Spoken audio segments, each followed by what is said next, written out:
je vous emmène sur le chemin de la liberté numérique. Je suis Michel, mon fils, et c'est l'épisode 2. Aujourd'hui, ça va s'appeler les outils invisibles. Vous êtes en balade avec moi. Je vous emmène sur ma balade. Si vous m'écoutez pour la première fois, bienvenue sur survienumérique.com. Et puis si vous étiez là la dernière fois, on remet les chaussures. Et c'est reparti pour un petit tour. La dernière fois, on a bien marché. Et on a parlé de ce que ça veut dire de marcher sans laisser de traces. On a parlé de la vie privée comme un espace sacré. On a parlé de la sécurité comme hygiène de vie, sécurité numérique. On a parlé du minimalisme comme libération. Et on a parlé de liberté numérique comme horizon. On est dans l'ambiance avec les voitures.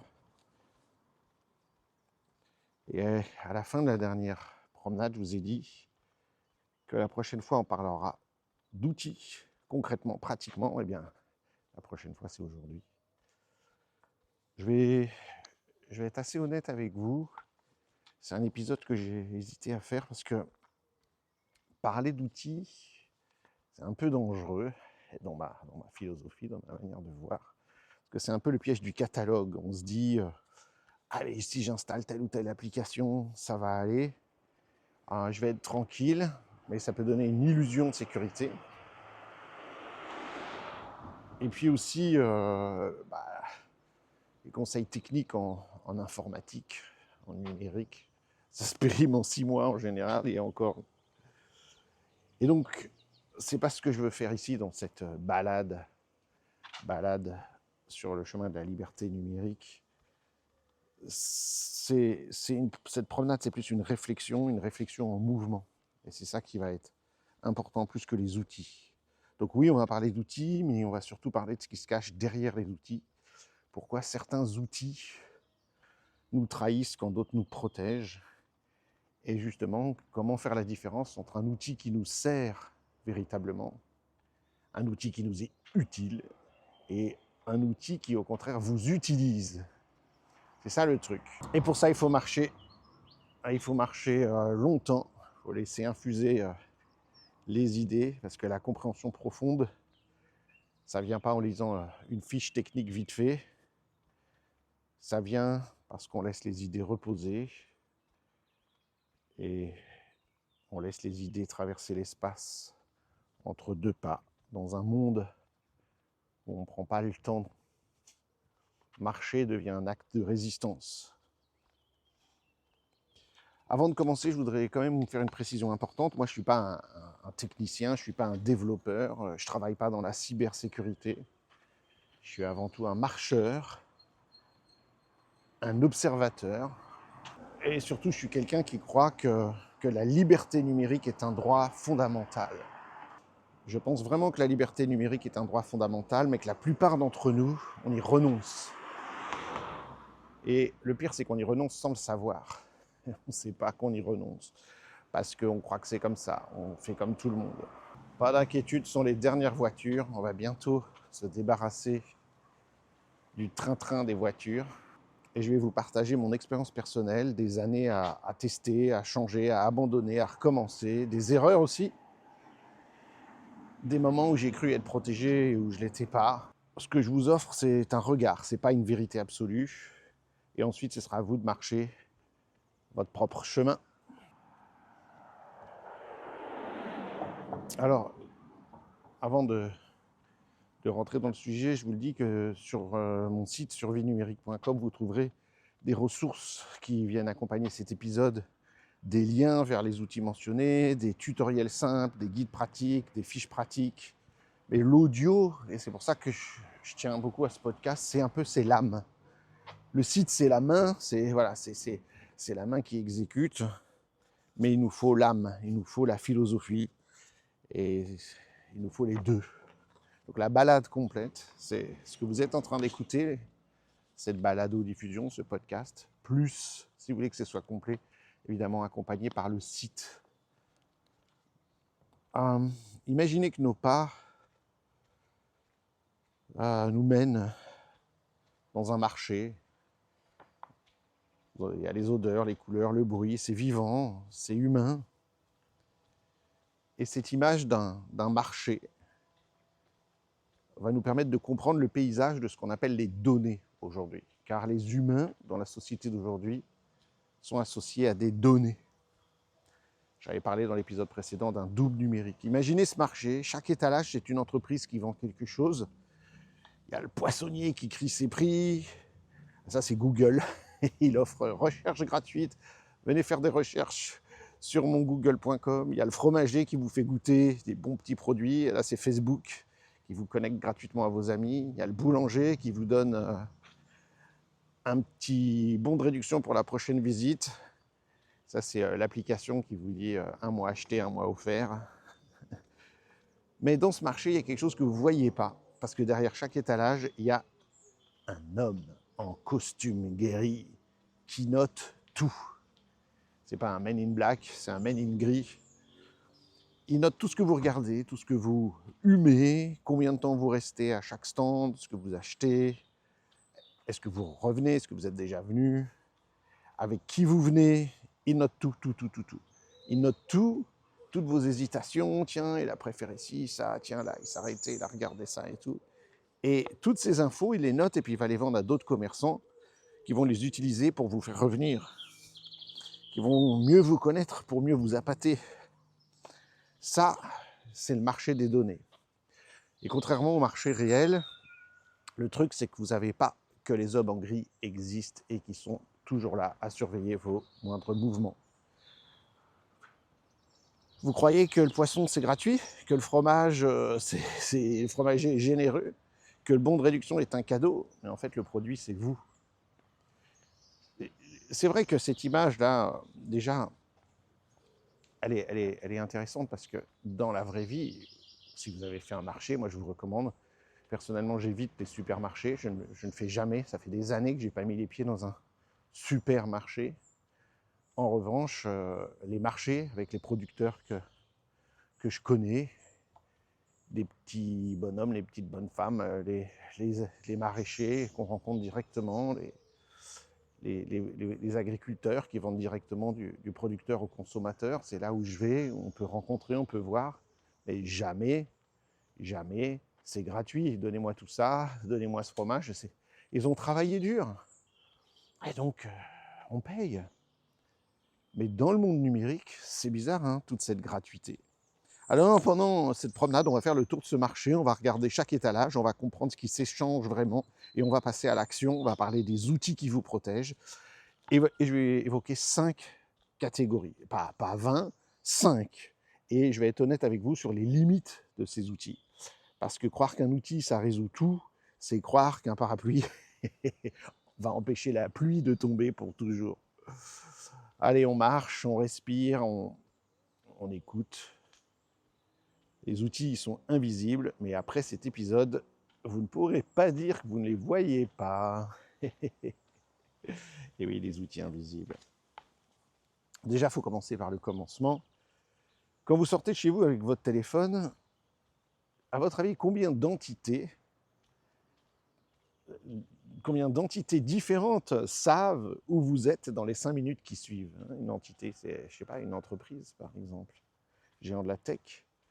Vous ne savez pas combien d'entités savent que vous êtes sorti et que vous êtes allé ou que vous allez dans telle direction. C'est une petite surprise peut-être pour vous. La première entité, c'est votre opérateur téléphonique, bien sûr, via les antennes relais. Même si votre GPS n'est pas branché, votre téléphone, il se connecte toujours à la tour cellulaire, on appelle ça comme ça, à l'antenne cellulaire. Vous avez entendu cette expression, en anglais c'est comme ça qu'on dit, un cellulaire, un téléphone cellulaire, c'est comme ça, à la tour cellulaire la plus proche. Cette connexion, elle est enregistrée dans des journaux, dans des logs.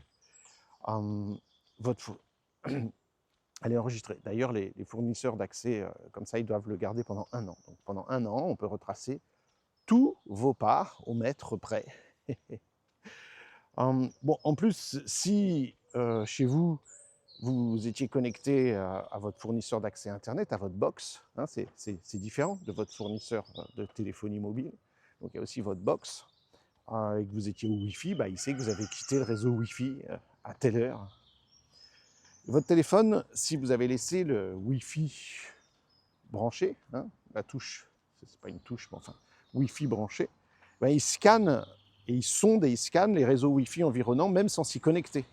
Et donc là, on sait que tel téléphone, puisque votre téléphone il a un identifiant unique, cherche à se connecter à tel et tel et tel et tel réseau Wi-Fi. Et donc, on peut déduire votre position à partir des emplacements connus des réseaux Wi-Fi. Alors, évidemment, il y a aussi quelqu'un d'autre qui est au courant, c'est soit Apple, soit Google, selon que vous avez un téléphone Apple ou un téléphone Android. Donc, dans les téléphones Apple, on a iOS, c'est le système d'exploitation. Et si vous avez un téléphone Android, ben c'est Android, le système d'exploitation, mais ça, c'est fait par Google. Donc, bah, eux, ils sont informés, bien sûr, parce qu'ils sont informés de tout ce qui se passe dans leur téléphone. Vous avez aussi la localisation qui fonctionne, et c'est comme ça que Apple ou Google peuvent savoir ça en permanence. Et puis, qui le sait aussi, c'est un certain nombre d'applications. Toutes les applications que vous avez ouvertes dans la journée, et d'ailleurs certaines même applications fermées, peuvent demander votre localisation en arrière-plan. C'est-à-dire que, normalement, par défaut, on pourrait imaginer que les applications ne savent pas. Et une application, c'est un développeur, c'est une société à qui appartient cette application, qui a programmé cette application. Et peut-être que quand vous avez installé cette application, sans le savoir, vous avez autorisé l'accès à la localisation. Ce qui, évidemment, est indispensable pour un GPS, mais qui est surprenant pour d'autres applications de connaître votre localisation et donc de la transmettre en permanence à leur serveur, en arrière-plan. Alors, il y a aussi les capteurs Bluetooth. Le Bluetooth, il diffuse un identifiant unique que les balises commerciales dans les magasins peuvent capturer. Et de plus en plus, dans les magasins, ils utilisent des balises Bluetooth pour savoir où vous êtes et pour savoir quel parcours font les gens, où ils s'arrêtent, qu'est-ce qu'ils regardent, à quelle vitesse ils vont, pour faire des parcours clients et pouvoir améliorer votre expérience utilisateur, c'est-à-dire vous faire vendre plus et vous manipuler au maximum avec des musiques, avec des produits mis à des endroits où va votre regard, etc. etc.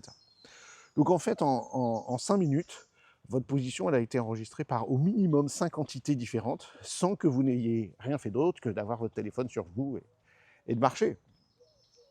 Donc ça, c'est le premier niveau de ce qu'on appelle le marché des données, c'est la localisation. Et c'est la plus précieuse, parce qu'elle révèle votre mode de vie, où vous habitez, votre domicile, bah oui, ils savent, votre lieu de travail, vos habitudes de consommation, vos fréquentations. Bah oui, parce que vous avez votre téléphone dans votre poche, mais tous les gens que vous croisez ont un téléphone dans votre poche. Donc il sait quelles sont vos fréquentations, vos collègues, vos amis, vos amants. Avec assez de données de localisation, on peut aussi déduire votre religion, vos opinions politiques, votre orientation sexuelle. Ben oui, vous allez dans quel type de bar, vous allez dans tel lieu, votre religion, bah oui, est-ce que vous allez dans une église, dans une mosquée, dans une, dans une synagogue, on peut le savoir ça. Votre état de santé, est-ce que votre téléphone vous mène régulièrement vers des médecins, vers des hôpitaux, vers des infirmières, sans, là on en est au niveau où on n'a pas besoin de lire vos messages. Personne n'a lu vos messages. On sait juste où vous vous promenez en permanence. Il suffit donc de savoir où vous allez pour savoir déjà plein de trucs sur vous. Donc c'est le premier niveau, c'est la localisation. Le deuxième niveau, c'est vos comportements en ligne. Chaque site web que vous visitez, chaque recherche que vous tapez sur votre clavier, chaque vidéo que vous regardez, chaque article que vous lisez. Ben, ça là, il n'y a pas un acteur qui regarde tout ça, c'est distribué. C'est-à-dire que, par exemple, Google, bah, il sait toutes les recherches que vous faites. Facebook, il sait tous les likes que vous faites. Amazon, il sait tout ce que vous achetez, évidemment. Votre fournisseur d'accès à Internet, il sait tous les sites que vous visitez. Et puis les régies publicitaires, ils savent tous les articles que vous lisez. Mais ce qu'il faut savoir, c'est que tous ces acteurs, ils partagent, ils achètent, ils vendent et ils croisent ces données. Ben oui, parce que tous ces acteurs, ils vont vendre ces données à des publicitaires, à des courtiers en données. Et donc, Google, Facebook et autres, ils vont travailler avec ces publicitaires. C'est-à-dire que Google, il veut que, par exemple, admettons que vous vous passionnez pour un certain nombre de choses, je ne sais pas, les bagnoles, Et il veut vous montrer, Google, des publicités de bagnoles. Google, eux, ils font pas des bagnoles, à ce que je sache, pas encore. Je crois qu'il y a eu un projet à un moment donné de voiture intelligente Google, mais bref, il n'en fait pas. Donc Google, il va aller contacter avec toutes les données qu'il sait sur vous, sur les recherches que vous faites, etc. Il va aller contacter, si je puis dire, il va aller voir Renault, Peugeot, je ne connais pas les noms de voitures, je suis désolé, Volkswagen, je ne sais pas quoi, il va leur dire, voilà, il y a un bonhomme là, 35 ans, tel niveau de vie, qui est en train de faire des recherches sur les bagnoles, des comparatifs et tout, qui me propose le plus de pognon pour lui présenter une pub de bagnole. Et puis bah, c'est celui qui va être le plus offrant, qui va vous présenter plein de voitures, et de pubs de voitures, et dites, waouh, trop bien, exactement ce que je cherchais, etc. etc. Donc voilà, Facebook fait la même chose à vendre ses pubs en fonction de vos goûts, etc. Vous êtes dans le, je sais pas quoi, dans le bien-être et tout, il va vous proposer des trucs d'huile essentielle ou de je sais pas quoi, bref. Donc ça va créer ce qu'on appelle de la publicité ciblée. Et c'est publicité ciblée, c'est un petit peu le bout visible de l'iceberg. Le reste, c'est un marché aux enchères en temps réel de vos attentions. Parce que ça fait des milliers de transactions par jour que vous faites des transactions avec vos yeux, avec vos doigts, avec votre téléphone. Votre profil, il est vendu au plus offrant à chaque fois qu'une page web charge une bannière publicitaire. Chaque truc que vous voyez est monnayé. Et vous n'y gagnez rien. Vous n'avez même pas une réduction, vous avez juste une publicité, comme ils disent, personnalisée, qui vous suit comme une ombre. Ça me fait penser, alors pour ceux qui l'ont en tête, il y a un film génial qu'il faut regarder, c'est Minority Report. Minority Report, c'est un film génial de science-fiction basé sur une nouvelle de Philippe K. Dick, un génie qui a écrit des tas de choses. Je crois qu'il a battu le record du monde du nombre de nouvelles ou de romans adaptés au cinéma, Philippe K. Dick. Et dans ce film Minority Report, les gens sont suivis partout où ils vont, et quand ils se promènent partout en ville, bah, ils voient des publicités qui disent « Bonjour monsieur Dupont, tac, tac, tac », et on leur présente des publicités qui les suivent partout en ville. Partout où ils vont, où ils rentrent, et ben on sait que c'est eux, ils sont scannés.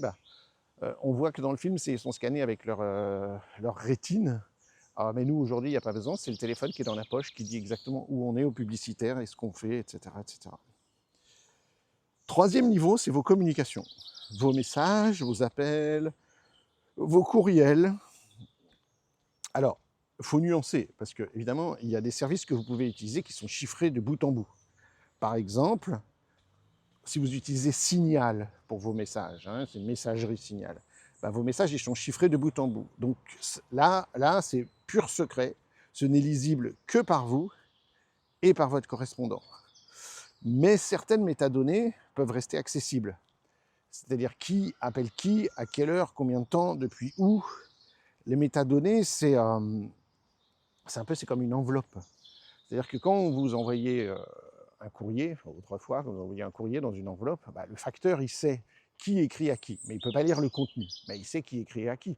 C'est quand même pas anodin, parce que le facteur, bah, il sait, tiens, il reçoit des lettres des impôts, des lettres de médecins, des lettres d'une personne qui lui écrit avec des petits cœurs. Voilà. Le facteur, il peut lire les noms de quel est l'expéditeur, quel est le destinataire. Et finalement, si on y réfléchit bien, c'est toujours le même facteur que vous avez, et factrice, et ça un certain nombre de choses sur vous. Voilà. Donc évidemment, si quelqu'un il lit l'enveloppe, il ne sait pas quel est le contenu, mais il connaît vos fréquentations, vos habitudes, vos réseaux, si on peut dire. Bon, là, quand c'est le cas de Signal, on peut savoir certaines métadonnées, évidemment, à qui vous écrivez. Voilà, il y a une autre messagerie qui n'a aucune métadonnée, qui est encore beaucoup plus blindée. La plus blindée aujourd'hui au monde s'appelle SimpleX, Simple X en bon français, SimpleX. Je suppose en anglais ça se lit SimpleX, qui là cache tout, 100%. C'est le plus sécurisé au monde, c'est super truc. Mais en tout cas, sinon, la plus connue, c'est Signal, mais il y a quand même les métadonnées. Mais bon, Signal est hyper bien, et c'est ce que je vous le recommande, mais évidemment, la plupart des autres services que vous utilisez, ils ne sont pas chiffrés du tout, ou très partiellement. Bah, vos emails classiques, si vous n'utilisez pas ProtonMail ou Tutamail, bah, tout le monde peut lire vos mails, et le tout le monde, c'est que Google va les scanner et lire tout ce qu'il y a dedans. C'est lisible par votre fournisseur. Les SMS classiques, lisibles par votre fournisseur de téléphonie mobile. C'est lisible par votre opérateur. Vos appels vocaux enregistrés. Donc la question, c'est pas savoir si quelqu'un vous espionne activement. Si vous avez autrefois, on imaginait peut-être que je suis sur écoute et tout. Si vous êtes sur écoute, c'est parce qu'il y a un juge qui estime que, parce que des policiers, une enquête, machin, et qui a donné son autorisation. Ça n'a rien à voir. Je suis pas en train de dire ce genre de choses. S'il y a des doutes qui font dire que telle personne fait des malversations financières ou je sais pas quoi ou autre, bref, qu'un juge donne son autorisation pour mettre sur écoute et faire une enquête, mais là je suis 100% d'accord. Et c'est pourquoi il y a la séparation des pouvoirs, de telle sorte que la police ne puisse pas faire des enquêtes toute seule, et qu'il y a des juges qui sont indépendants de la police, qui puissent faire des choses. Même chose, le système politique est différent du système judiciaire, qui est différent du système policier. Et ça, c'est hyper important. C'est une des bases les plus importantes, si pas la plus importante, de nos démocraties. Mais qu'est-ce qui se passe ici? Il existe des infrastructures qui nous espionnent de manière systématique, globale, généralisée, ce qu'on appelle le capitalisme de surveillance. Donc là, on ne parle pas de « on a des suspicions sûres », on espionne tout le monde et on enregistre.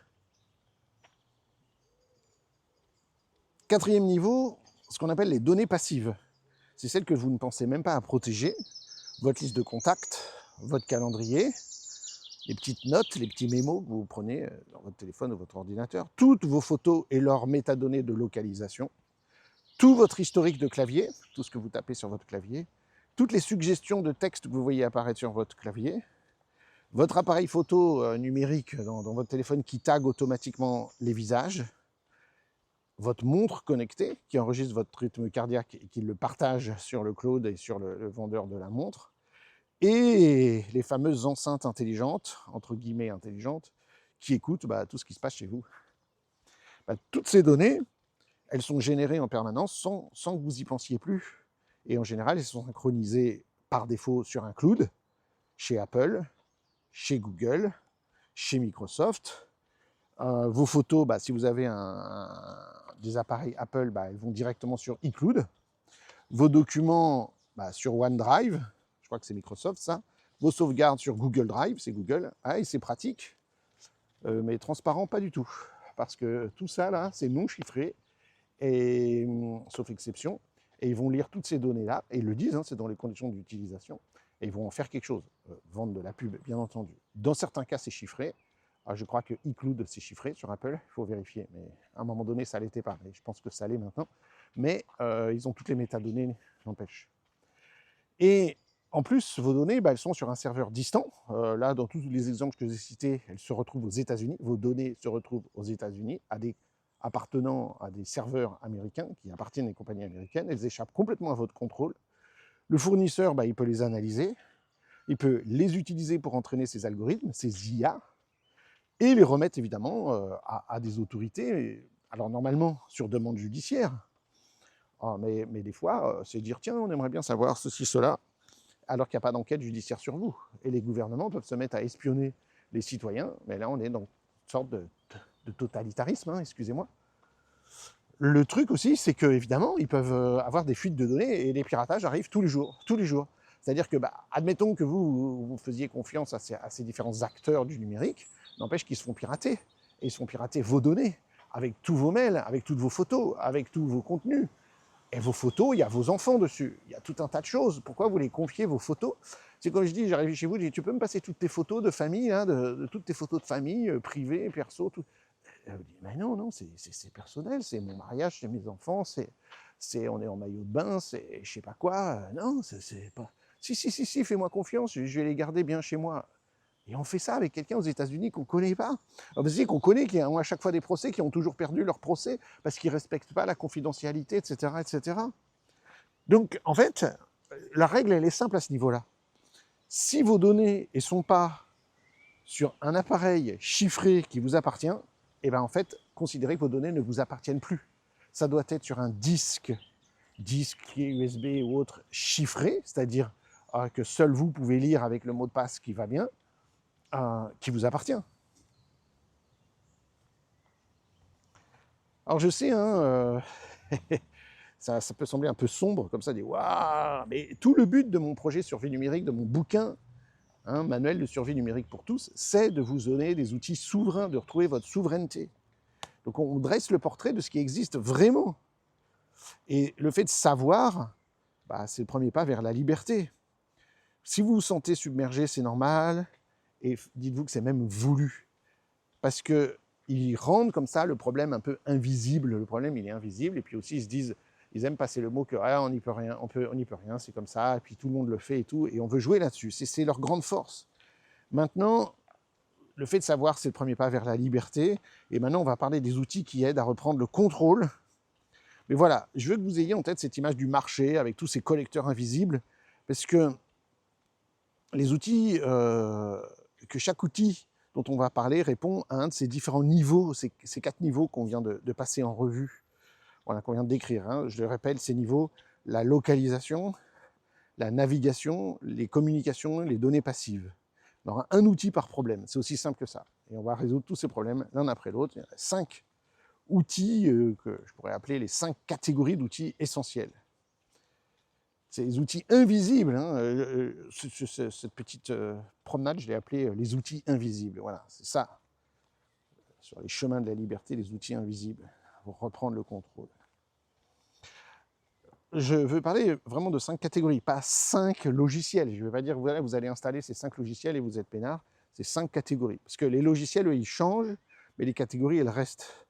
Peut-être que dans 3 ans, Signal, que j'évoquais tout à l'heure, la messagerie chiffrée, elle n'existera plus. Il y aura un remplaçant, mais il y aura un autre remplaçant dans la catégorie messagerie chiffrée. Peut-être que demain, le super navigateur Internet que je recommande aujourd'hui, qui s'appelle Firefox, il aura disparu, mais il y aura autre chose dans la catégorie des navigateurs respectueux. Donc il faut imaginer que ces catégories, c'est comme des piliers, et les logiciels, ce sont les briques. Donc nous, ce sur quoi il faut se concentrer, c'est les piliers. Donc catégorie numéro 1, ça c'est assez facile, j'ai déjà évoqué, c'est la messagerie chiffrée. C'est la base, c'est la fondation. C'est-à-dire que vous savez que quand vous écrivez à quelqu'un, votre message, il transite par des serveurs. Il passe par plein d'ordinateurs, c'est ça que ça veut dire, avant d'arriver. Des fois même, si vous écrivez à votre voisin qui est dans la rue d'à côté, c'est passé par des serveurs qui sont distants et qui peuvent être même dans des pays étrangers. C'est la folie d'Internet, mais ça peut être comme ça. Et évidemment, sans chiffrement, ces serveurs, ils peuvent lire le contenu de votre message. En revanche, s'il y a ce qu'on appelle le end-to-end encryption, ça s'écrit E2EE, end-to-end encryption, chiffrement de bout en bout, et bien là, c'est impossible, il n'y a que vous et votre correspondant qui pouvez le lire. Et ne croyez pas au film où on voit, il branche un ordinateur qui va chercher le code pour déchiffrer votre messagerie, c'est impossible. Avec les chiffrements aujourd'hui, même les gouvernements, ils ne peuvent pas déchiffrer. C'est-à-dire qu'il faudrait qu'ils mettent des énormes ordinateurs pendant des mois pour arriver à déchiffrer vos messages. Donc, n'ayez pas peur de ça. Le chiffrement, il est indéchiffrable aujourd'hui. Avec les ordinateurs d'aujourd'hui, c'est indéchiffrable. Peut-être demain avec les ordinateurs quantiques, mais pas aujourd'hui. Donc, eux, ils veulent savoir ce que vous dites. Ils vont essayer de s'y prendre autrement. Mais le chiffrement est indéchiffrable aujourd'hui. Donc, aujourd'hui, la référence un petit peu de chiffrement de bout en bout, je l'ai déjà dit, c'est Signal, c'est un protocole ouvert, donc tout le monde peut le vérifier, c'est pas propriétaire, ça appartient pas à une société, il y a un code, on dit que le code source est vérifiable. Et d'ailleurs, ce code source, il est même utilisé par WhatsApp et par Google Messages pour leur propre chiffrement, sauf que, attention, une grosse différence, WhatsApp, il appartient à Meta, et Meta, il collecte toutes les métadonnées. C'est-à-dire que le contenu est chiffré, mais pas l'enveloppe. Tandis que Signal, lui, collecte presque rien. Tout ce qu'ils savent de vous, c'est votre numéro de téléphone, la date de votre dernière connexion, point final. Le reste, il ne sait pas. Qui écrit à qui, ceci, cela. Alors, il y a d'autres alternatives qui existent. J'en ai cité une. Aujourd'hui, je recommande très fortement SimpleX. Simple X. Vous écrivez simple et puis un X derrière. Il y en a d'autres qui existent, Session, Briard, etc. Moi, je vous recommande SimpleX. Là, il n'y a rien. Il n'y a pas de métadonnées, il n'y a rien. Donc chacun a des compromis, c'est-à-dire que, c'est quoi les compromis? C'est que SimpleX est un tout petit peu plus compliqué à comprendre au départ, enfin, il n'y a rien d'extraordinaire, moi, mes élèves dans mes formations, ils sont capables de l'utiliser, et de se faire des groupes. Et là, vous ne savez pas qui est qui ou quoi. Tout le monde a automatiquement des pseudonymes, tout est caché et il n'y a personne qui dans la chaîne ne peut savoir qui est qui écrit à qui, et moins que tout Simple X. C'est un réseau et un protocole très très complexe à expliquer, mais qui fait que c'est l'anonymité totale. Donc, le principe est toujours le même, il faut un chiffrement de bout en bout et un fournisseur qui fournit le logiciel qui minimise les métadonnées au maximum.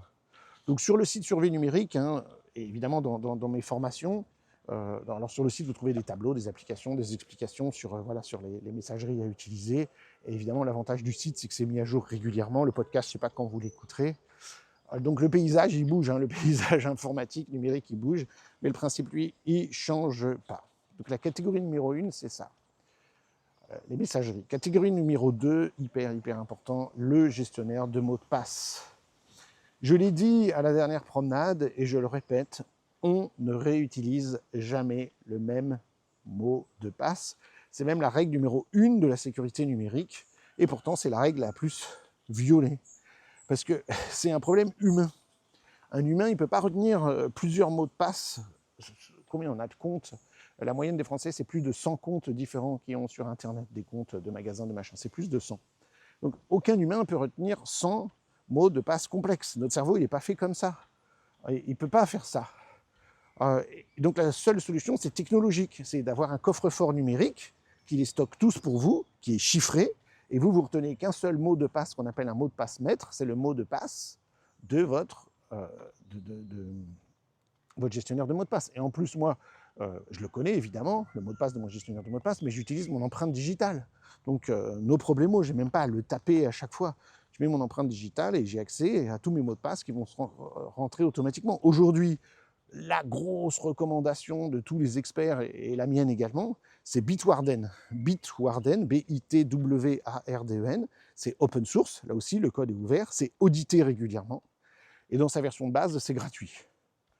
Je crois que la version payante, c'est peut-être, alors là ils ont augmenté, c'était 10 € par an, oui par an, mais là je crois qu'on est passé à 20 ou 30 € par an, qui fournissent aussi la double authentification et un certain nombre de choses que vous pouvez stocker, échanger des messages et tout, des fichiers et tout. Donc c'est vraiment bien. Mais en version de base, pour retenir vos mots de passe, c'est parfait. Mais, et l'avantage, c'est que Bitwarden, il se synchronise. Et donc, du coup, mes mots de passe que j'ai sur mon téléphone, et je les retrouve sur mon ordinateur et vice-versa. Donc, je n'ai pas besoin de doubler les trucs. Mais pour les gens qui seraient des militants, des lanceurs d'alerte ou des journalistes et tout, chez qui il y a un méga besoin, je recommande plutôt d'utiliser un logiciel comme KeePass, qui travaille qu'en local. Voilà, sans cloud. Là, c'est pour les plus parano. Voilà. Sinon, Proton, dont je parle souvent pour les emails et tout, Proton, il propose aussi Proton Pass. Et ça, c'est bien parce que si vous avez la suite, entre guillemets, Proton avec les emails, le VPN et tout, ils ont aussi un gestionnaire de mots de passe qui marche très très bien, que j'ai utilisé pendant des années. Maintenant, je suis plutôt chez Bitwarden, mais les deux sont tout aussi bien. Franchement, pas de... Donc, peu importe lequel vous choisissez, il vous en faut un. Et ce gestionnaire de mots de passe, il va générer des mots de passe, alors de minimum 20 caractères, moi j'en mets 30 avec des chiffres, des lettres, des caractères spéciaux et tout. Chaque compte aura un mot de passe unique, aléatoire, imparable, que vous ne connaissez pas, que vous n'avez jamais vu. C'est lui qui l'a généré, c'est lui qui les remplira automatiquement. C'est facile. En revanche, là où il faut faire gaffe, c'est un mot de passe maître qui doit être long. Votre mot de passe de votre gestionnaire de mots de passe, pas forcément complexe, alors je vais y revenir, mais long.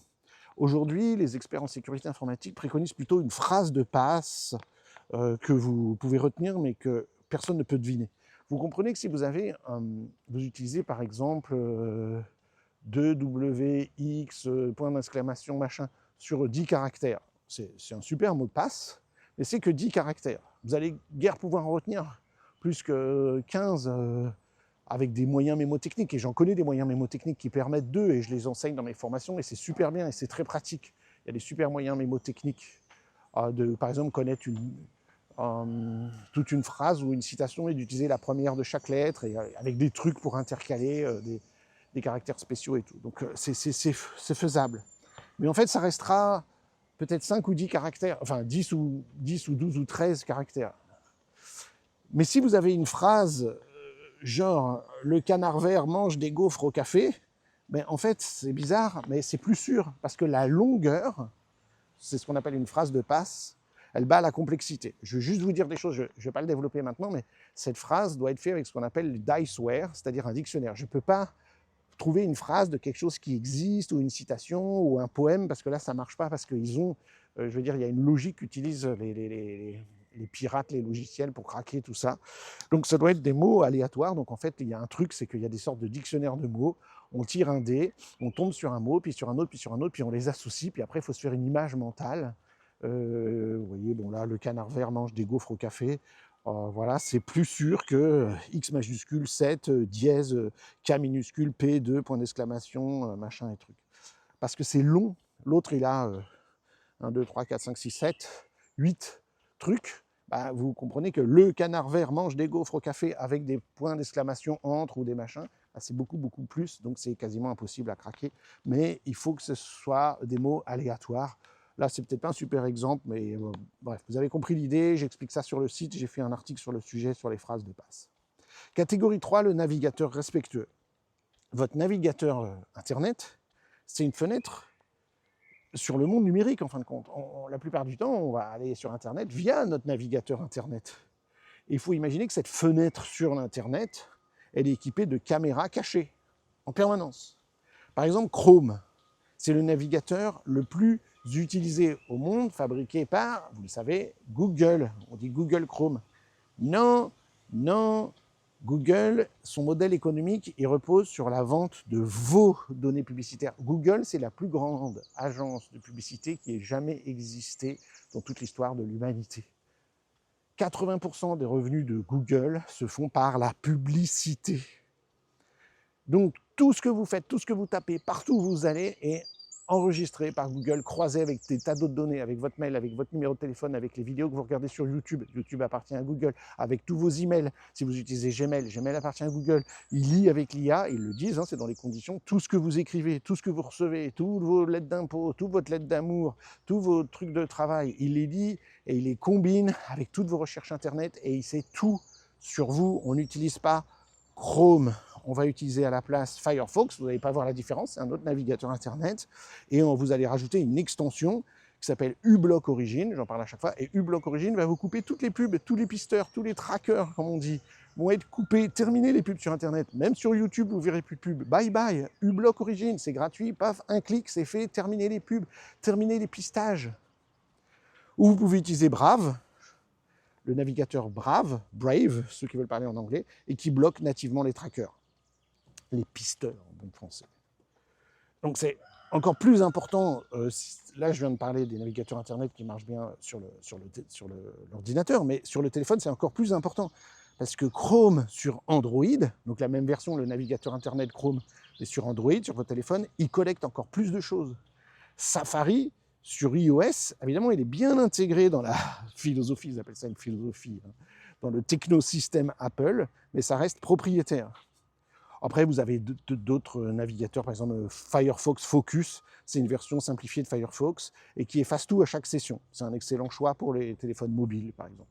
Personnellement, ma recommandation, Firefox avec uBlock Origin. Alors, bien sûr, il y a des extensions qui existent, des extensions, des petits modules qui rajoutent une fonctionnalité à un navigateur Internet. Moi, je vous en recommande une seule, uBlock Origin, ça va bloquer les publicités et les pisteurs. Il y en existe d'autres, ils ne sont pas mauvais, ils sont même très bons. HTTPS Everywhere, mais ce HTTPS Everywhere, maintenant, il est intégré dans Firefox. Donc, cette extension est inutile. Dans les paramètres de Firefox, vous pouvez demander HTTPS, ça veut dire toujours en connexion sécurisée. Donc, c'est par défaut. Il y en a un autre qui est assez connu, s'appelle Privacy Badger. Ça, c'est plus pour vous montrer quels pisteurs vous suivent. Plutôt que vous embêter à rajouter une extension, si vous mettez uBlock Origin, il n'y a plus de pisteurs qui vous vont suivre. Et en plus, uBlock Origin vous montre le nombre de pisteurs qui bloquent à chaque page. Voilà, là, ça vous demande quoi? Installer Firefox, ça va vous demander 1 minute de votre temps, et uBlock Origin aussi. Et là, en plus, votre navigation, elle va devenir privée et plus rapide, parce qu'il va y avoir pas de pub qui s'affiche sur vos pages Internet. On a même fait des études qui montrent que la consommation d'électricité qui est sauvée grâce à ça est gigantissime. Parce que le nombre d'heures gagnées par an, je crois que par utilisateur, c'est 100 heures gagnées. C'est gigantissime. vu tout le temps que ça prend, toutes ces publicités. C'est gigantissime. Catégorie 4, un truc qui est moins connu, qui est un navigateur Internet, vous comprenez, la messagerie, vous comprenez. Maintenant, troisième, c'était le navigateur, le gestionnaire de mots de passe, voilà, j'avais oublié. Et 4, c'est les DNS privés et les bloqueurs réseau.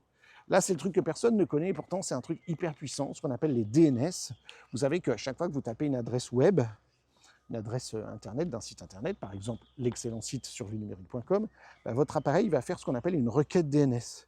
C'est-à-dire que lui, il dit « Ah, il veut aller sur survie numérique », mais l'ordinateur, il ne sait pas qu'est-ce que c'est survie numérique. Lui, il connaît que des chiffres. Chaque site Internet a un chiffre en vrai. Donc le DNS, c'est Domain Name Service, c'est un bottin téléphonique d'Internet.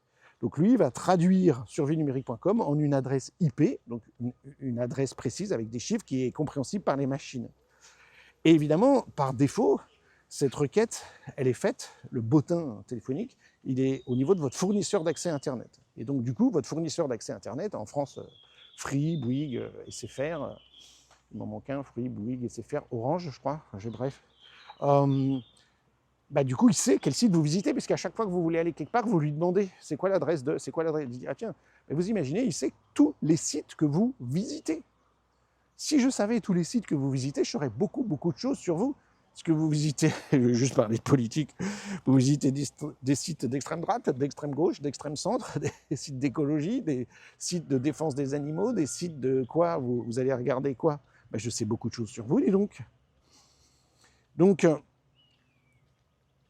évidemment, s'il y a le HTTPS, le site, il ne voit pas votre fournisseur d'accès Internet, il ne voit pas le contenu du site que vous regardez, mais il sait où vous êtes allé.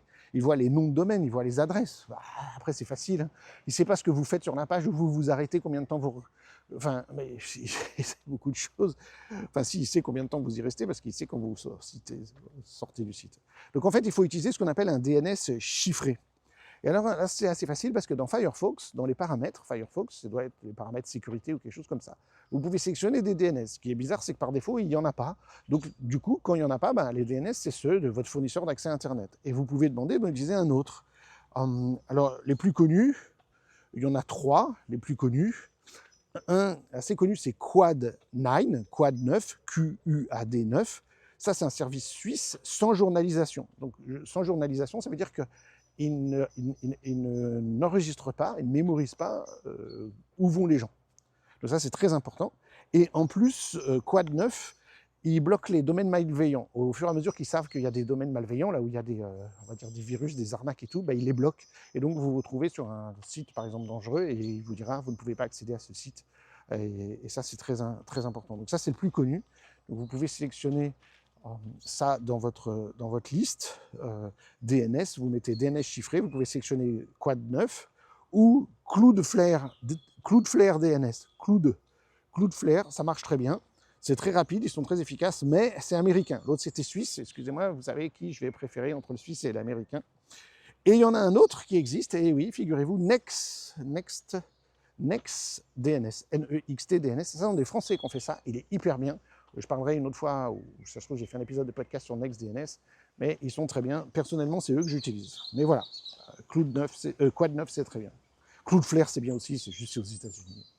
Donc c'est hyper simple, vous allez dans les paramètres réseau de votre appareil, et ça va couper l'accès de votre fournisseur d'accès à Internet, votre FAI, à votre historique de navigation. C'est pas rien. C'est pas rien. Ça va vous prendre 1 minute. Ça va tout changer. D'un point de vue de la vie privée, etc. Et on peut arriver à la catégorie numéro 5, le fameux VPN, Virtual Private Network. C'est l'outil le plus mal compris du paysage de la confidentialité, le VPN. Alors, c'est quoi un VPN?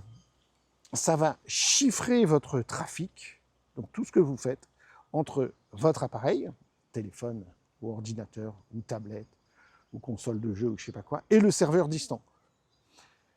Et un serveur distant, un autre ordinateur sur Internet. Ça va créer un tunnel chiffré entre vous et le serveur distant de votre fournisseur de VPN. Et ensuite, le trafic sort vers Internet normalement. C'est-à-dire que, on imagine que vous êtes chez vous et vous allez sur un site Internet. Et donc, vous allez passer par votre fournisseur d'accès à Internet qui va vous connecter à ce site. Là, en fait, vous allez faire un détour. Vous allez d'abord aller sur le fournisseur de votre VPN, et ce sera chiffré entre chez vous et le fournisseur d'accès à votre VPN, et ensuite seulement vous allez aller sur Internet. Donc ça veut dire que si quelqu'un regarde ce que vous faites, admettons que votre fournisseur de VPN, enfin le serveur sur lequel vous vous connectez, il soit en Suisse, les sites sur lesquels vous allez aller ensuite, ils vont croire que vous êtes en Suisse. Si vous choisissez un serveur aux États-Unis, ils vont croire que vous êtes aux États-Unis. Je vais vous donner un exemple. Si vous regardez Netflix aujourd'hui, ou je ne sais pas quoi, les autres plateformes de streaming, ils savent que vous êtes en France. Il va vous offrir le contenu qui est disponible en France. Mais si vous passez par un VPN qui fait croire que vous êtes en Chine, il va vous montrer des films chinois, si je puis dire. Aux États-Unis, il va vous montrer les films américains, etc., etc. Vous imaginez bien que les Américains ne leur présentent pas les films français. Et donc, lui, il le sait à partir de ça. Il va croire que vous êtes associé au serveur auquel vous vous connectez. Et vous pouvez, par un clic de souris ou un clic de doigt, changer de serveur et faire croire d'une seconde à l'autre que vous êtes dans un autre pays du monde en fonction de où vous vous connectez. Donc c'est un tunnel qui existe entre vous et la sortie, et entre vous et la sortie du tunnel, personne ne peut voir ce qui se passe. Après la sortie du tunnel, tout redevient normal. Donc ça fait un petit détour qui freine un peu votre connexion Internet, mais vu la rapidité aujourd'hui, c'est invisible. Vous ne savez pas, vous ne pouvez pas deviner que vous passez par un VPN, il n'y a pas de lenteur observable. Donc ça, c'est hyper important parce que votre VPN, il va vous protéger contre quoi? Déjà, votre fournisseur d'accès à Internet, il n'a plus aucune idée de quel site vous visitez. Impossible. Si vous êtes sur un Wi-Fi public, dans un bar, dans un hôtel ou quoi, ils ne peuvent plus intercepter votre trafic. Les observateurs qui pourraient éventuellement vous observer sur le réseau avec des logiciels espions ou je ne sais pas quoi, ils ne voient que la connexion au serveur VPN. Ils ne peuvent rien voir de ce que vous faites. Attention, évidemment, le VPN, il ne vous protège pas contre tout. Si vous êtes sur un site, il y a un pisteur qui vous piste et qui se colle, si je puis dire, à votre navigateur Internet, là, ça ne peut pas le protéger. Les cookies que va mettre Google et Facebook, si vous connectez un site, les cookies, ils se mettent sur votre ordinateur. Il y a aussi les empreintes navigateurs, le fingerprinting, qui va vous identifier quand même. Donc voilà, mais là je vous ai donné des trucs, uBlock Origin, Firefox, les DNS, si vous additionnez tout ça, en 5 minutes c'est fait, vous pouvez mettre en place toutes ces pratiques, tout ça va être bon. Donc un VPN tout seul, ça ne suffit pas. Et attention, parce qu'évidemment il y a quelqu'un qui voit tout ce que vous faites, c'est plus votre fournisseur d'accès à Internet, c'est votre fournisseur d'accès au VPN. Lui, il voit tout votre trafic.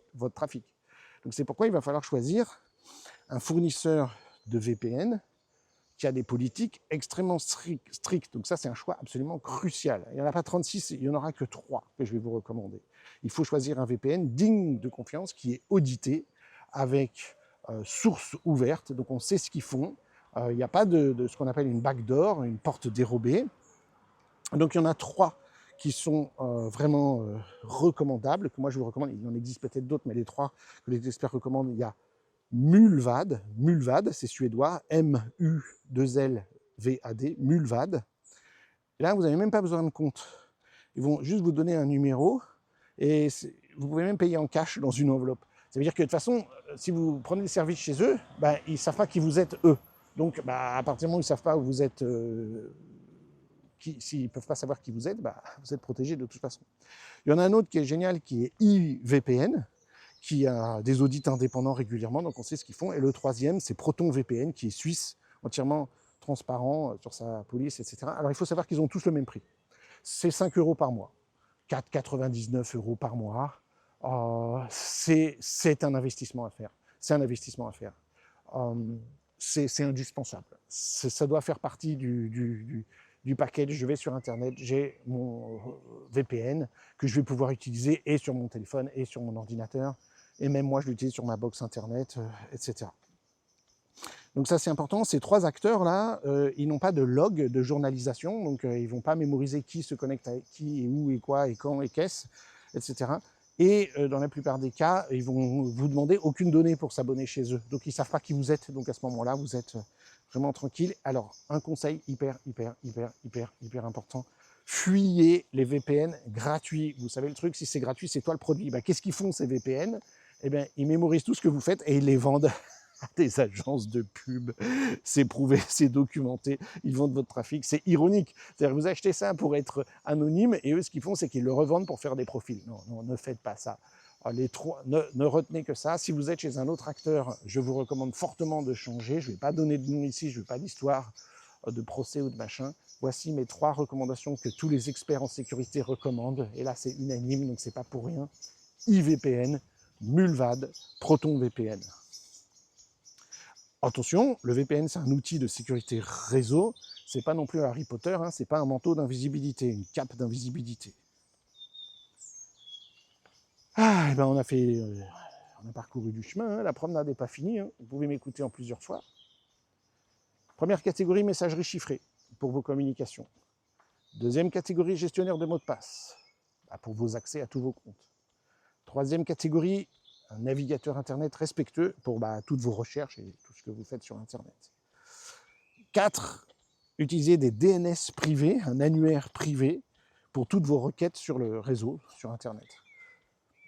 Et enfin, 5, on vient de le dire, le VPN pour votre connexion. Sincèrement, installer tout ça en suivant les recommandations et tout, pour quelqu'un qui... Ça demande moins d'1 heure de mettre en place tout ça.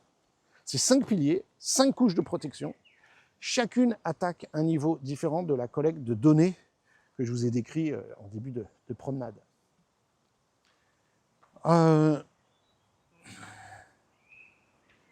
J'avais parlé de différents types de données, vous vous rappelez, donc j'avais dit il y a la localisation. La localisation, le DNS, le chiffrement des DNS et le VPN, ça rend tout ça très difficile à tracer. Vous êtes quasiment intraçable. J'ai parlé de la navigation. La navigation, avec le navigateur respectueux et les extensions qui bloquent uBlock Origin, les trackers, les pisteurs, voilà, ça c'est bon. Pour les communications, j'avais parlé des communications, si vous avez une messagerie chiffrée, ça vous protège. Et puis les accès aux différents comptes, c'est le gestionnaire de mots de passe qui va empêcher les cascades de piratage, comme on dit. Puis il y a les fameuses données passives que j'ai évoquées. Et là, ce que je vous recommande, je n'ai pas parlé assez, mais c'est arrêter d'utiliser des clouds et faire un chiffrement local pour sécuriser tout ça. J'expliquerai ça dans d'autres épisodes si ce n'est pas déjà fait. Donc vous voyez, ce que je vous donne là, c'est un système, ce n'est pas une liste d'achats, vous achetez telle et telle application et hop, basta, fini. C'est le système de comprendre ces 5 piliers. Je ne veux pas vous laisser dans l'illusion que ces outils ils suffisent. Ils sont nécessaires, mais ce n'est pas suffisant. Hein. Je veux vraiment être clair, tous les outils ont des limites. Et si vous croyez que ces outils sont infaillibles, vous allez vous mettre en danger. Et c'est pour ça que ce n'est pas fini cette promenade. Il n'y a pas que les outils. Il y a les limites. Et connaître les limites, ça permet de tout changer. C'est le facteur humain, on va dire. Et la première limite, donc c'est le facteur humain. C'est ça la première limite. Je l'ai déjà dit à la dernière promenade, je le redis aujourd'hui vraiment avec force. Le maillon faible de toute chaîne de sécurité, c'est vous. C'est vous, c'est moi, c'est l'utilisateur. Parce que le gestionnaire de mots de passe le plus sécurisé du monde, ça ne sert à rien si votre mot de passe maître, le mot de passe de votre gestionnaire de mots de passe, c'est 1, 2, 3, 4, 5, 6. Vous comprenez? Ou si vous notez le mot de passe de votre gestionnaire de mots de passe sur un petit pense-bête collé à votre écran au bureau, vous comprenez que ça ne sert à rien. Vous avez un VPN super balèze, acheté anonymement en cash en Suède, et ils connaissent ni votre nom ni rien de vous. Le super VPN. Mais si vous recevez un mail et vous cliquez sur un lien d'hameçonnage dans un email, gagnez 1 million, cliquez ici, ou qui imite votre banque, c'est votre banque, connectez-vous, et que là vous rentrez les trucs de votre banque et vous êtes laissé avoir parce que c'est pas le site de votre banque et que du coup ils accèdent à tous vos mots de passe et à votre compte bancaire, ça sert à rien. Si vous avez une messagerie chiffrée et que vous envoyez une capture d'écran de votre conversation sur un endroit non chiffré, que vous le partagez sur Facebook, ça se mord la queue, vous comprenez. La sécurité, c'est pas un produit, c'est un processus, c'est des habitudes quotidiennes. C'est comme se laver les dents, on se lave les dents tous les jours, on se brosse les dents tous les jours, c'est pas spectaculaire, c'est répétitif, c'est ennuyeux, c'est chiant, excusez-moi, mais c'est indispensable, on le fait. Voilà, c'est pareil, ces histoires de mots de passe, de tout ça. Le problème, évidemment, le gros problème, c'est que les humains, ils sont très très mauvais pour maintenir des habitudes sécuritaires dans la durée. On a tendance à se relâcher, à prendre de raccourcis. On se dit, allez, juste cette fois, là, j'ai pas le temps, c'est bon. Mais le juste cette fois, c'est la phrase qui précède chaque piratage réussi. Donc la première limite, c'est le facteur humain. La seconde, c'est un mot que j'aime bien, c'est un vieux mot, je crois que je l'avais dit dans la première, la commodité. Voilà, la commodité, c'est commode, c'est pratique. Bon, c'est vrai, je vais vous le dire de but en blanc, voilà, il faut être honnête. Souvent, les outils de protection que je vous recommande, les bons outils, bah, ils sont souvent un petit peu moins pratiques que leurs équivalents grand public. Un petit peu moins. On pourrait dire que Chrome est un peu plus rapide et mieux intégré dans l'ordinateur que Firefox avec uBlock Origin. Alors vraiment, ça reste subtil, mais pour certaines personnes, on va dire ah, c'est différent, ça change, c'est pas pareil et tout. Évidemment, il y a d'autres choses qui changent. Par exemple, WhatsApp. Bah, WhatsApp, il y a beaucoup plus d'utilisateurs que Signal. Donc, comme tous vos amis ou vos collègues et tout, ils sont sur WhatsApp, bah, évidemment, ça a tendance à dire ah ben non, mais ils sont sur WhatsApp, tout le monde est sur WhatsApp, j'y vais. Alors que Signal, il y a moins d'utilisateurs. Donc, ça veut dire qu'il faut que je convainque mon environnement pour utiliser Signal. Voilà, le gestionnaire de mots de passe qui est donné avec votre ordinateur LastPass, bah, il est installé dessus, vous avez commencé à l'utiliser et c'est plus fluide que d'utiliser KeePass. Bon, KeePass, je dis, c'est le truc balèze. Hein. Donc si vous utilisez Bitwarden, franchement, voilà. Donc il faut reconnaître que c'est la réalité. Parfois, ces outils demandent un peu plus d'efforts. Bah oui, c'est comme c'est faire à manger sainement pour la santé. Ça demande plus d'efforts. Il faut éplucher les carottes plutôt que d'acheter des carottes râpées toutes faites sous vide qui contiennent zéro vitamine et qui vont nous rendre malades, que d'acheter des pizzas surgelées, que de faire son propre repas. C'est ça la vie, malheureusement, il faut l'accepter. La santé demande un investissement, demande un effort. Bah là, c'est la santé de notre vie numérique et elle est tout aussi importante parce que si un jour quelqu'un nous pirate nos données, nous vole nos données, se fait passer pour nous, usurpation d'identité, vous n'aurez que vos yeux pour pleurer et des mois de galère et des milliers d'euros partis en fumée en une fraction de seconde pour un mot de passe que j'ai pas mis au bon moment, pour une communication auquel j'ai pas fait gaffe. Je ne veux pas vous rendre paranoïaque, mais c'est malheureusement comme ça que ça se passe. C'est un email sur lequel j'ai cliqué sur le mauvais lien et c'est une cascade d'emmerde pour des mois. Donc évidemment, ça crée, le fait de changer pour des nouveaux outils, de toute façon, ça crée toujours une petite friction. Ces petites frictions, c'est un peu coûteuse, c'est coûteux en temps, en énergie mentale, il faut être un peu plus patient, il faut apprendre. Et c'est vrai que des fois, il y a des gens, ils abandonnent au bout de quelques jours, au bout d'une semaine, ils disent ouais, c'est trop compliqué, ça marche pas sur tel site, mes potes, ils sont pas sur Signal. Voilà, et du coup, on va avoir tendance à abandonner. Vraiment, je veux, vraiment, je compatis, je comprends. Dites-vous bien que je suis passé par là aussi, forcément. À un moment donné, on sort du chemin mainstream, que tout le monde en prend, et ça crée de la friction. Mais il faut peser le pour et le contre. Combien vaut combien elle vaut votre vie privée? Combien vous l'estimez? Combien vaut la sécurité de vos données bancaires? Combien vaut la tranquillité d'esprit? Je ne peux pas vous donner la réponse, c'est vous qui l'avez, votre réponse. Mais posez-vous la question. Vous entendez parler tous les jours de piratage. L'année dernière, en 2025, 8 Français sur 10 ont été piratés. 8 sur 10. Début 2026, là je vous parle, on est au mois de juin. Il y a eu encore plus que l'année dernière. Donc on a la quasi-totalité des gens. Des fois, c'est des petits trucs de rien du tout, et des fois, c'est des trucs gigantissimes. Et si ça vous arrive, ben, vous regretterez, vous regretterez. Troisième limite, l'illusion de protection. L'illusion de protection. Ça, c'est un piège un peu plus subtil, c'est sans doute un petit peu plus dangereux d'une certaine manière. Hein. C'est vous installer uBlock Origin sur Chrome et vous vous sentez protégé. Ah non, parce que uBlock Origin, c'est bien, mais vous êtes sur Chrome et donc Google, il collecte toujours vos données de navigation via le navigateur lui-même.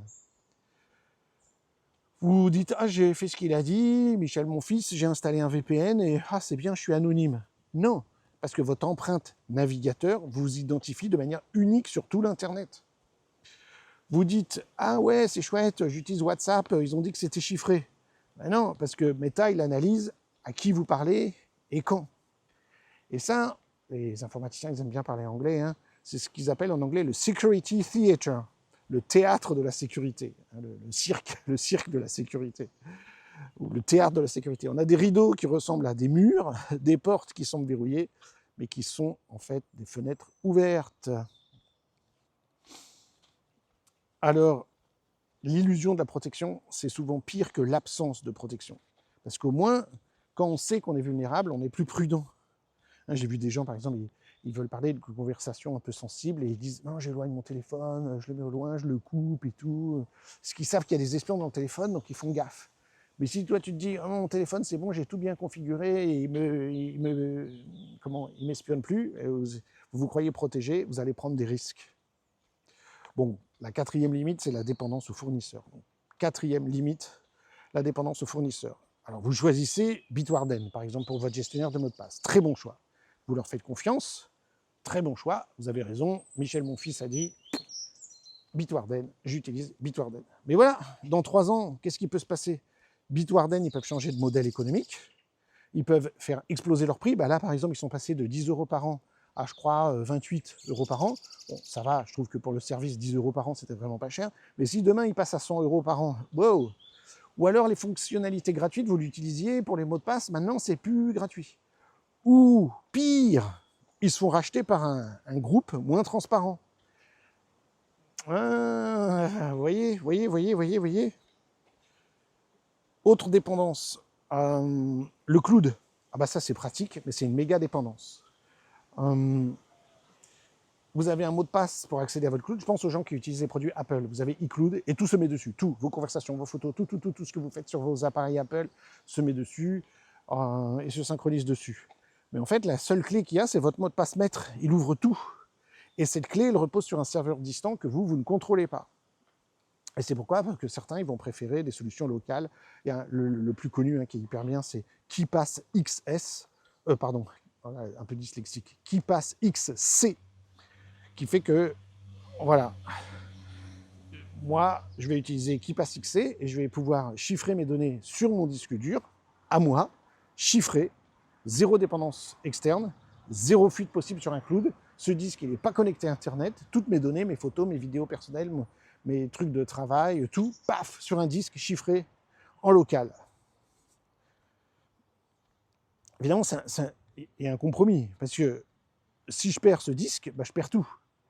C'est pourquoi, oui, parce qu'il n'y a pas de synchronisation multi-appareil. Je synchronise tout sur mon disque, il y a mon disque. Si quelqu'un vient chez moi et vole mon ordinateur avec le disque qui est à côté, j'ai tout perdu. S'il y a un incendie, j'ai tout perdu. Et c'est pourquoi il y a des trucs.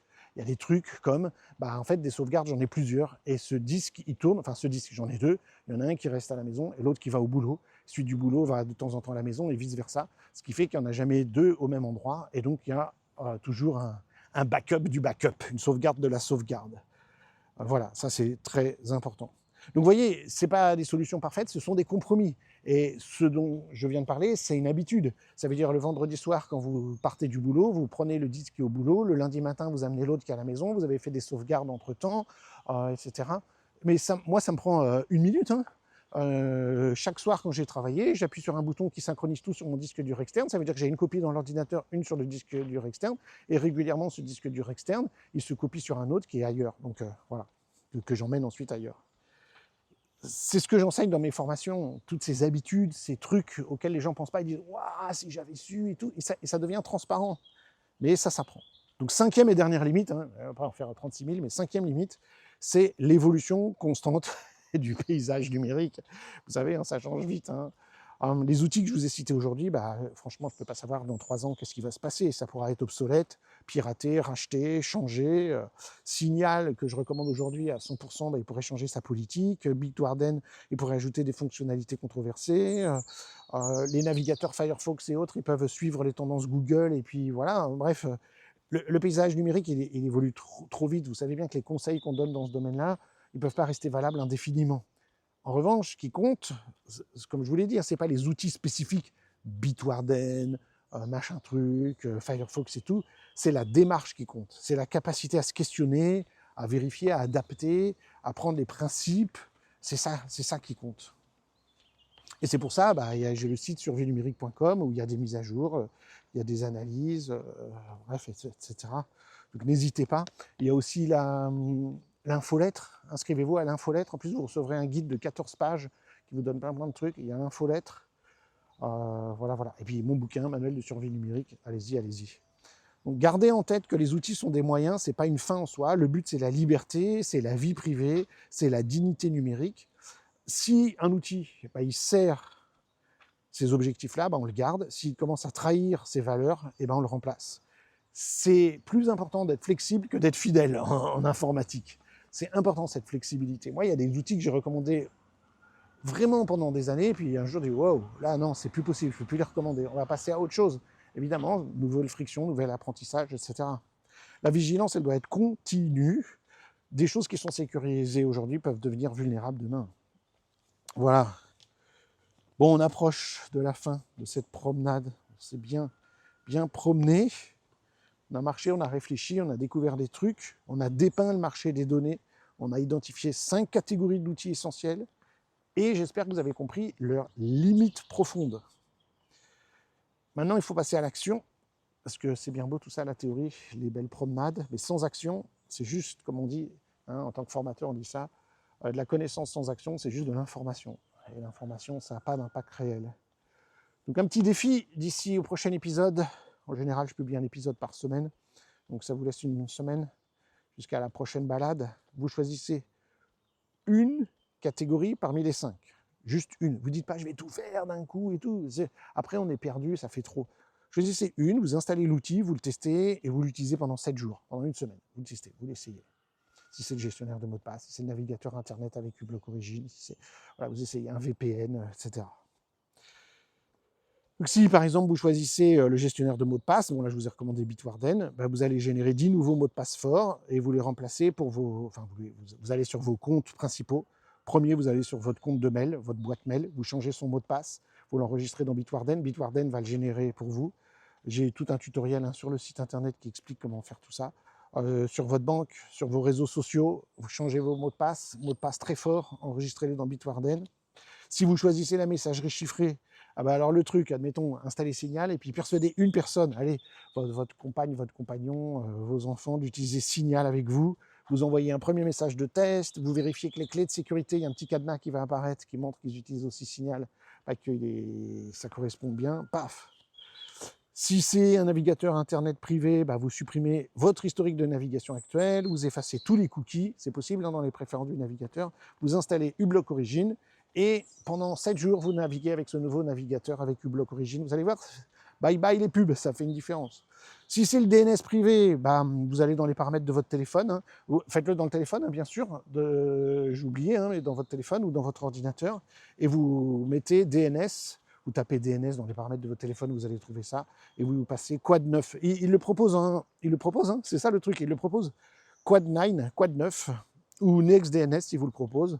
Allez-y, mettez-le, ou Cloudflare s'il propose, mettez-le, mais s'il y a Quad 9, mettez-le. Si vous choisissez le VPN, bah, je vous ai dit, prenez-en un sérieux, je vous en ai donné que 3. Ça, c'est important. IVPN, ProtonVPN ou Mulvad. Ne cherchez pas à tout faire. Construis la sécurité numérique, la souveraineté numérique, une pierre à la fois. Un petit mur, un petit bout de mur, ne cherchez pas à tout faire. Alors on se retrouvera dans une prochaine balade, et là on parlera spécifiquement de téléphone, ou ordiphone, comme je préfère les appeler. Cette petite forteresse qu'on a dans la poche. On parlera des permissions, des applications alternatives, de l'authentification forte, du Wi-Fi public, de qu'est-ce qui se passe quand on perd notre téléphone. On va être très concret, et on fera même des vérifications pratiques ensemble. On fera la promenade avec le téléphone peut-être. Je sais que dans ces petites promenades, il y a des parties qui peuvent vous sembler techniques, ou voire fastidieuses ou frustrantes. Et c'est normal, parce que la protection, ça demande un effort. Et rappelez-vous, franchement, gardez ça en tête. L'effort d'aujourd'hui vaut bien le prix à payer pour la violation de demain. Donc, je me répète, mais prenez le temps, allez-y progressivement. Et c'est normal que des fois, vous allez échouer. Ne vous découragez pas. Retournez-y encore et encore. C'est un cheminement. C'est comme cette marche, c'est comme cette promenade qu'on fait ensemble. C'est pas un pas après l'autre. Alors franchement, merci d'avoir marché avec moi pendant toute cette longue promenade. Et remerciez-vous, bravo, bravo, parce que vous consacrez du temps à ce qui compte vraiment dans votre vie, directement aujourd'hui. Vous pouvez retrouver pas mal de liens et de trucs, de tutoriels sur survienumérique.com. Il y a souvent des tutoriels avec des captures d'écran qui vous montrent pas à pas quoi faire. Et puis n'hésitez pas à partager évidemment cet épisode de podcast avec vos proches, vos collègues, vos amis, parce que plus on sera nombreux à prendre conscience de ces enjeux, plus la pression s'exerce pour des services respectueux. Et ça c'est important, il faut mettre la pression sur les acteurs du numérique. et sur nos gouvernements. Le changement, il vient de la demande collective. Voilà. C'était En balade avec Michel, mon fils, l'épisode 2. Aujourd'hui, c'était les outils invisibles. Retrouvez-nous sur survienumérique.com. Je vous dis à bientôt. Et puis, vous pouvez trouver dans toutes les bonnes librairies mon livre, Manuel de survie numérique pour tous. Il y a 500 pages. Il y a de la philosophie, il y a de la pratique, il y a tout. Il y a tout. Enfin, presque. À très bientôt. Bonne promenade. Merci.